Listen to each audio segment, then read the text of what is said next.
नमस्कार, आपण पाहत आहात पुणे लाईव्ह न्यूज. पाहुयात आज दिवसभरातील ठळक घडामोडी. चाकण शिक्रापूर रस्त्यावरील बहुळ तालुका खेडच्या हद्दीत कापड दुकानदाराला शिवीगाळ आणि दमदाटी करून जिवे मारण्याच्या उद्देशाने लोखंडी रॉडने आणि दगडाने प्राणघातक हल्ला करून गंभीर जखमी केल्याचा प्रकार घडला आहे. चाकण पोलिसांनी या प्रकरणी 2 जणांवर गुन्हा दाखल केला आहे. जनार्दन सोमाजी शितोळे वय वर्ष 44 राहणार खलाटे वस्ती बहुळ या कापड दुकानदाराने चाकण पोलीस ठाण्यात फिर्याद दिली आहे. शितोळे यांनी दिलेल्या फिर्यादीवरून सचिन आत्माराम पानसरे राहणार बहुळ तालुका खेड व प्रमोद साबळे राहणार साबळेमळा बहुळ यांच्यावर गुन्हा दाखल करण्यात आला आहे. बहुळ या ठिकाणी सचिन पानसरे व प्रमोद साबळे हे चांदणी चौकात उभे होते. त्यांनी फिर्यादी शितोळे यांना संगनमत करून एका ढाब्यासमोर नेले. तिथे त्या दोघांनी शितोळे यांना शिवीगाळ आणि दमदाटी करत लोखंडी रॉडने मानेवर आणि पाठीवर तसेच डोक्यातही जबर मारहाण करून दगडाने शितोळे यांच्या गाडीच्या काचा फोडल्या. यावेळी प्रमोद साबळे याने गाडीच्या ड्रॉवरमधून जबरदस्तीने 4,80,000 रुपये काढून घेतले. तू जर पोलिसांत तक्रार केली तर तुझी विकेट टाकीन अशी धमकी दिली. तर पुढील तपास चाकण पोलीस करत आहेत. भरधाव मोटारीने दुचाकीला दिलेल्या धडकेमध्ये दुचाकीवरील ज्येष्ठ नागरिकाचा मृत्यू झाला आहे.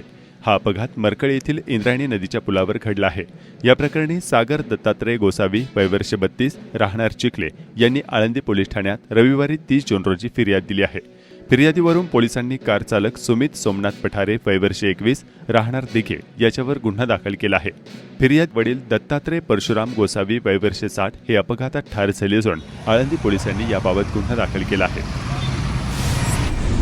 पत्नीच्या मृत्यू प्रकरणी पतीवर चाकण पोलीस ठाण्यात गुन्हा दाखल करण्यात आला आहे. उत्तरेश्वर शशीराव रामगुडे वय वर्ष 28 राहणार आंबेगाव यांनी चाकण पोलीस ठाण्यात फिर्याद दिली आहे. फिर्यादीवरून बालाजी अंकुश पाखरे वय वर्ष 26 राहणार चाकण याच्यावर गुन्हा दाखल करण्यात आला आहे. तर चाकण पोलीस याबाबतचा अधिक तपास करत आहेत. बंद घराचे कुलूप तोडून रोकड, लॅपटॉप, मोबाईल असा ऐवज लंपास केल्याची घटना राजगुरुनगर जवळील राक्षेवाडी साई आनंद विहार कॉलनी या ठिकाणी घडली आहे. या प्रकरणी बासित मोहम्मद उमरान खान वय वर्ष 28 यांनी खेड पोलिसांत तक्रार दिली असून अज्ञात चोरट्यांवर गुन्हा दाखल करण्यात आला आहे. तर खेड पोलीस याबाबतचा अधिक तपास करत आहेत.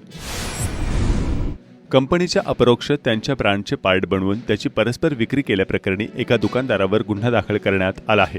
ही कारवाई चाकणजवळील नाणेकरवाडी या ठिकाणी जय भवानी प्रॉपर्टीजमधील एक्युरेट सेल्स या ठिकाणी करण्यात आली. अवधेश रामूजागीर यादव वय वर्ष 33 राहणार नाणेकरवाडी चाकण मूळ राहणार उत्तर प्रदेश असे गुन्हा दाखल झालेल्या इसमाचे नाव आहे. साजिद अन्सारी राहणार मुंबई यांनी याबाबत चाकण पोलिसांत फिर्याद दिली आहे.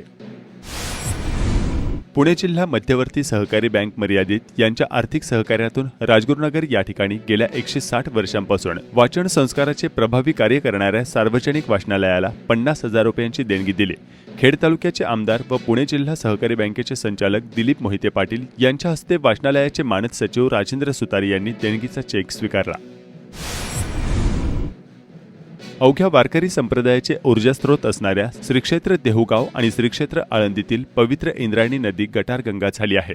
निर्ढावलेले अधिकारी आणि ढिम्म शासन व्यवस्था तसेच असंवेदनशील राजकारणे यांना इंद्रायणीचे दुःख समजत नसल्याची भावना नागरिक व्यक्त करत आहेत. आळंदी ग्रामीण रुग्णालयाच्या वतीने आषाढी वारी काळात बाह्यरुग्ण आणि अंतरुग्ण विभागात वारकऱ्यांना उपचाराबाबत 24 तास सुविधा दिली जाणार आहे. मंदिर प्रशासन देईल त्या जागेत ECG सुविधांसह एक ऑक्सिजन बेड देखील उपलब्ध ठेवणार आहे. खेड तालुक्याच्या पश्चिम पट्ट्यातील आदिवासी भागात वन विभागाच्या वतीने बिबट्याबद्दल जनजागृती कार्यक्रम आयोजित करण्यात आला होता. यामध्ये चाकण वनपरिक्षेत्रांतर्गत वनपरिमंडल आंबोली अंतर्गत बिबट प्रवण क्षेत्र वांद्रे, तांबडेवाडी, विराम, आडे, आंबोली व आसपासच्या वाड्या वस्त्यांचा समावेश आहे. शेलपिंपळगाव या ठिकाणी महात्मा फुले कृषी विद्यापीठ राहुरी अंतर्गत पद्मभूषण वसंतदादा पाटील कृषी महाविद्यालय आंबी तळेगाव येथील 4th वर्षाच्या विद्यार्थिनी कृषी कन्या यांची ग्रामस्थांच्या वतीने त्यांचा शाल, श्रीफळ व गुलाबाचे पुष्प देऊन स्वागत करण्यात आले. यावेळी लोकनियुक्त सरपंच शरद मोहिते पाटील यांच्यासह उपसरपंच प्रियंका मोहिते व सदस्य उपस्थित होते. पुणे नाशिक महामार्गाच्या लगत आळंदी फाटा चाकण MIDCकडे जाणाऱ्या रस्त्यावर अनेक ठिकाणी वेश्या व्यवसाय फोफावला आहे. यामुळे अन्य महिलांना त्रास सहन करावा लागतो आहे. तातडीने यावर कार्यवाही करण्याची मागणी राष्ट्रवादी शरदचंद्र पवार गटाच्या महिला कार्यकर्त्यांनी केली आहे. याबाबतचे निवेदन चाकण पोलिसांना मंगळवारी 25 जून रोजी देण्यात आले. मागणी अशीच आहे की जे काही हे व्यवसाय चाललेले आहेत चुकीच्या पद्धतीने ते बंद व्हावे. कारण की मी स्वतः जेव्हा माझ्या डोळ्यांनी ह्या गोष्टी पाहिलेल्या आहे, आपल्या महिला, सर्वसामान्य महिला असतात किंवा कॉलेजला जाणाऱ्या मुली असतात, ह्या तिथे ना कंपन्यांमधनं जॉब करणं, बाहेर येऊन गाडीसाठी वगैरे थांबलेल्या असतात. तर त्यावेळेस पुरुष लोक काय करतात, ह्या महिलांमुळे त्या महिलांनाही त्रास होतो. बरं, त्या कोणाला सांगूही शकत नाही ना, त्या एक तर गाडीसाठी उभ्या राहिलेल्या असतात, त्या हात करतात. मी सहज एक संध्याकाळी चालत असताना ना एक पुरुष तर डायरेक्ट एका महिलेला म्हटला, "ओ ताई, येत आहे का माझ्यासोबत?" म्हणजे अशा पद्धतीची वक्तव्य कानावर पडली. चांगल्या महिलांना त्रास होतो. त्याच्यामुळे आम्ही ठरवलं की हे जे काही धंदे चाललेत ते पूर्णपणे बंद झाले पाहिजे. आणि मी आज राष्ट्रवादी काँग्रेस पार्टी खेड तालुक्याच्या वतीने, आमच्या सगळ्या पदाधिकाऱ्याच्या वतीने इथे निवेदन द्यायला आले. तर आम्ही साहेबांना हे म्हणजे लवकरात लवकर बंद व्हावं याच्यासाठी त्यांना निवेदन दिलेले आहे. तर ते बोलले की आम्ही नक्की हे बंद करू. आम्ही त्यांना सांगितले की तुम्ही हे बंद नाही केलं तर आम्ही रस्ता रोको करू. पण मला वाटत नाही याची गरज लागेल, कारण की साहेबांनी हॉटेल मालक यांनाही इथे बोलवलेलं आहे आणि नक्कीच ते बंद करतील. आणि ही विनंती आम्ही त्यांना केलेली की तुम्ही लवकरात लवकर हे बंद करा. साहेबांनी तर आम्हाला दिले, आता आम्ही निवेदन दिलं, साहेबांनी आम्हाला दिले की शब्द दिलाय की नाही का 2 दिवसात म्हणजे हे सगळं बंद करू. ते हॉटेल मालकांना पण बोलवले, ओनर सगळे आलेले आहेत, त्यांना पण साहेबांनी चांगलं म्हणजे दम दिलेला आहे. जर 2 दिवसात जर हे बंद नाही झालं तर आम्ही रस्ता रोको करणार मेन हायवे.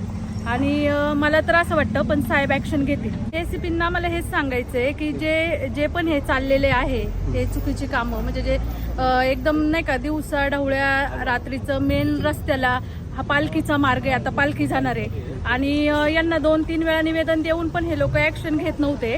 की आम्हाला हेच सांगायचं आहे की आमच्या लहान मुली महिला कामावर नाही येतात, मुली कॉलेजवर नाही येतात आणि त्या महिलांमुळं वैयक्तिक चांगल्या महिलांना त्रास व्हायला लागलाय. ह्यासाठी आम्ही निवेदन दिलं की हे लवकरात लवकर थांबलं पाहिजे. चाकणजवळील रासे तालुकाखेड गावातील ओढ्याला आजवरच्या इतिहासात पहिल्यांदाच फेसयुक्त पाणी वाहत असल्याचं स्थानिकांनी कळवलं आहे.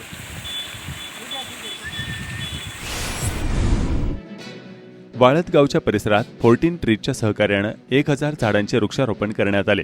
या वाळत गावच्या ओसाड माळरानावर वृक्षारोपण करण्यासाठी ग्रामस्थांनी सहभाग घेतला. अंगारकी चतुर्थीनिमित्त खेड तालुक्यात ठिकठिकाणी गणेश मंदिरात गर्दी झाली होती. चाकणजवळील कडाचीवाडी गणेश मंदिर या ठिकाणी गणेश भक्तांनी अशी गर्दी केली होती. कडूस चास परिसरातील पेशवेकालीन प्रसिद्ध असलेल्या टोकेवाडी येथील ढुंडी विनायक गणपती मंदिरात अंगारकी चतुर्थीला सकाळपासून भाविक भक्तांची दर्शनासाठी गर्दी झाली होती.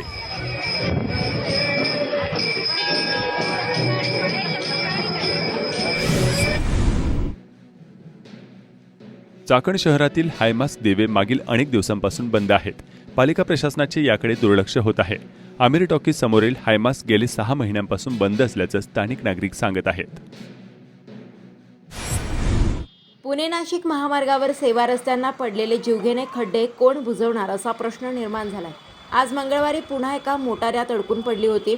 ढिम्म प्रशासन कधी जागे होणार असा प्रश्न प्रवासी आणि नागरिक विचारत आहेत. बहुळ शाळेतील शालेय पोषण आहारातील धान्याला कीड लागल्याचे वृत्त पुणे लाईव्हने प्रसारित करताच खेड पंचायत समितीच्या शिक्षण विभागाने गंभीर दखल घेऊन प्रत्यक्ष घटनास्थळी भेट देऊन पाहणी केली. बहुळ प्रशालेत 40 किलो मूग डाळीला सोंड किडे लागल्याचे दिसून आले. त्याचबरोबर मटकीला सोंड किडे तसेच तांदळाच्या कोटीतील तांदळात मुंग्या आढळून आल्या. या सर्व शालेय पोषण आहाराचा ग्रामस्थांसह शाळा व्यवस्थापन शिक्षकाच्या उपस्थित पंचनामा करून त्याचा अहवाल जिल्हा परिषदेकडे पाठवण्यात आला. यामध्ये मुख्याध्यापिका यांनी शालेय पोषण आहाराबाबत निष्काळजीपणा केल्याचा ठपका ठेवण्यात आला असून झालेल्या नुकसान भरपाईस जबाबदार धरण्यात आले आहे. खेड तालुक्यातील जिल्हा परिषद शाळांसह शालेय पोषण आहार देणाऱ्या सर्व शाळांतील पोषण आहाराची तपासणी पुढील आठवड्यात करण्यात येणार असून यामध्ये कुचराईबाबत हलगर्जीपणा आढळून आल्यास संबंधित शाळांवर कडक कारवाईचा इशारा गट शिक्षणाधिकारी अमोल जंगले यांनी दिला आहे. भर दिवसा खून, दहशत माजवण्यासाठी गोळीबार, दुचाकीवर बसण्यासाठी जागा न दिल्याच्या कारणावरून गोळीबार, तडीपार असतानाही सराईतांचा राजरोसपणे कोयते, पिस्तुलांसह वावर, वाहनांच्या तोडफोडीच्या प्रकारांनी पिंपरी चिंचवड पोलीस आयुक्तालयाच्या हद्दीतील व चाकण औद्योगिक भागातील नागरिक भयभीत झाले आहेत. पोलीस आयुक्तालयाची निर्मिती होऊन 6 वर्षे होत आली तरी गुन्हेगारी रोखण्यात पोलिसांना अपयश आल्याचं दिसून येत आहे. तिला वाढती गुन्हेगारी रोखायची कशी असा प्रश्न पोलिसांपुढे उभा राहिला. गुन्हेगारी कमी व्हावी यासाठी 15 ऑगस्ट 2018 रोजी स्वतंत्र पोलीस आयुक्तालयाची निर्मिती झाली. पिंपरी चिंचवड पोलीस आयुक्तालयाअंतर्गत 18 पोलीस ठाणे येतात. आयुक्तालयाचे एकूण क्षेत्रफळ 115 चौरस किलोमीटर इतके असून अंदाजे 40 लाख इतकी लोकसंख्या येते. आळंदी, मरकळ, तळवडे, भोसरी, चाकण, महाळुंगे, हिंजवडी, तळेगाव, दाभाडे ही औद्योगिक क्षेत्र आयुक्तालयाच्या अखत्यारीत येतात. त्यामुळे ते झपाट्याने शहरीकरण होत आहे. परराज्यातील कामगारांचे वास्तव्य असल्याने संमिश्र लोकसंख्या आहे. औद्योगिक वसाहतीमुळे येथील जमिनींना सोन्याचा भाव आला. त्यातून वाद निर्माण होत आहेत. जमीन बळकावणे, ताबा ठोकणे आणि आर्थिक लालसेतून भांडणे होऊ लागले आहेत. जागांच्या व्यवहारासाठी गुंडांची मदत, जागा मालकांना धमक्या देणे असे प्रकार घडू लागले आहेत. काही संघटना आणि त्यांचे कथित पुढारी यांची चाकण व महाळुंगे पोलीस ठाण्यात उठबस असते. त्यांच्याकडून जागांचे ताबे घेण्यासाठी महिला पुरुषांच्या टोळ्या तयार करण्यात आल्या आहेत. त्यातच चाकण आणि महाळुंगे हद्दीत अल्पवयीन मुलांमधील वाढती गुन्हेगारी, समाज माध्यमावर गुन्हेगारीचे उदात्तीकरण, संघटित गुन्हेगारी वाढत असल्याचे चित्र पाहावयास मिळत आहे. आयुक्तालय हद्दीतील चाकण व खेड तालुक्याच्या हद्दीवर असलेले तळेगाव, दाभाडे धगधगत आहे. मात्र आयुक्तालय आल्यानंतर देखील तळेगाव, दाभाडे परिसरात गेल्या काही वर्षातील हत्याकांडांमुळे गुन्हेगारीचा कलंक लागलाय. आळंदी, चाकण, महाळुंगे, तळेगाव भागात पिस्तूल कल्चर फोपावले आहे. शेकडो पिस्तुले जप्त झाले असली तरी अजून दररोज गोळीबार आणि पिस्तूल सापडल्याच्या कारवाया होतच आहे. एका खुनाच्या बदल्यासाठी दुसरा खून हे नवीन कल्चर चाकण व महाळुंगे औद्योगिक भागात रुजू पाहत आहे. पोलीस आयुक्तांच्या सूचनेनुसार उपायुक्त डॉक्टर शिवाजी पवार यांनी चाकणमध्ये गुन्हेगारांची धिंड काढून पोलिसी खाक्या दाखवत गुन्हेगारी टोळ्यांना हिसका दाखवलाय. मात्र एकूणच औद्योगिक भागात फोपावलेल्या गुन्हेगारीची समस्या कशी सुटणार याकडे सर्वांचे लक्ष लागले आहे. आळंदीतील माऊलींचे आषाढ वारीसाठी श्रींचे मंदिरातून 29 जूनला प्रस्थान होत आहे. यासाठी महिनाभराची प्रवासातील आवश्यक साहित्य, किराणा, मानपान, श्रींचे वैभवी पालखी सोहळ्यातील वैभवी लवाजमा साहित्याची जमवाजमव अंतिम टप्प्यात आली असल्याची माहिती सेवक व्यवस्थापक श्रीधर सरनाईक यांनी दिली. राज्यभरातून लाखोंच्या संख्येने आषाढी वारीसाठी येणाऱ्या भाविकांच्या सुरक्षेसाठी आळंदीत पिंपरी चिंचवड पोलीस आयुक्तालयांचा मोठा फौजफाटा ठेवण्यात येणार आहे. मागील वर्षी प्रस्थानाच्या वेळी काही लोकांकडून हुल्लडबाजीचा प्रयत्न झाला. यामुळे यंदाच्या वर्षी पोलीस अधिक सतर्क आहेत. पिंपरी चिंचवड पोलीस आयुक्तालयाकडून वारीसाठी पोलिसांचा बंदोबस्त मंजूर केला. यामध्ये 5 सहाय्यक पोलीस आयुक्त, 25 पोलीस निरीक्षक, 108 पोलीस उपनिरीक्षक, 850 पोलीस अंमलदार, SRPFच्या 2 कंपन्या, बॉम्ब शोधक पथक असणार आहे. पालखी प्रस्थान होईपर्यंत 2 सत्रांमध्ये बंदोबस्त ठेवण्यात येईल. यामध्ये महाद्वारात 30 पोलीस, मंदिरात 70, भराव रस्त्यावर 40, प्रदक्षिणा मार्गावर 150 पोलीस असतील. देशातील दिग्गज 2 व्हीलर उत्पादक कंपनी बजाज ऑटो पुढच्या महिन्यात इतिहास रचणार आहे. कंपनी फक्त देशातली नव्हे तर जगातली पहिली CNG बाईक लॉन्च करणार आहे. ही बाईक पेट्रोलसोबतच CNGवरही चालणार आहे. बजाज कंपनी 5 जुलै रोजी चाकण प्लांटमध्ये ही बाईक लॉन्च करण्याची शक्यता आहे. या बाईकमध्ये पेट्रोलसोबत CNG टँकही बसवण्यात आली आहे. बाईकचं डिझाईन पाहता तिचं इंजिन 125 cc असू शकतं. बजाजच्या CNG बाईकमध्ये दमदार मायलेज मिळेल अशी अपेक्षा आहे. ही बाईक 1 किलो CNGमध्ये 100 ते 120 किलोमीटर मायलेज देऊ शकते. या बाईकची सुरुवातीची एक्स शोरूम किंमत 70 ते 80 हजार रुपयांच्या दरम्यान असण्याची शक्यता व्यक्त होत आहे. शिरूर लोकसभा मतदारसंघाचे खासदार डॉक्टर अमोल कोल्हे यांनी मराठी शपथ घेऊन संसदेचे लक्ष वेधले.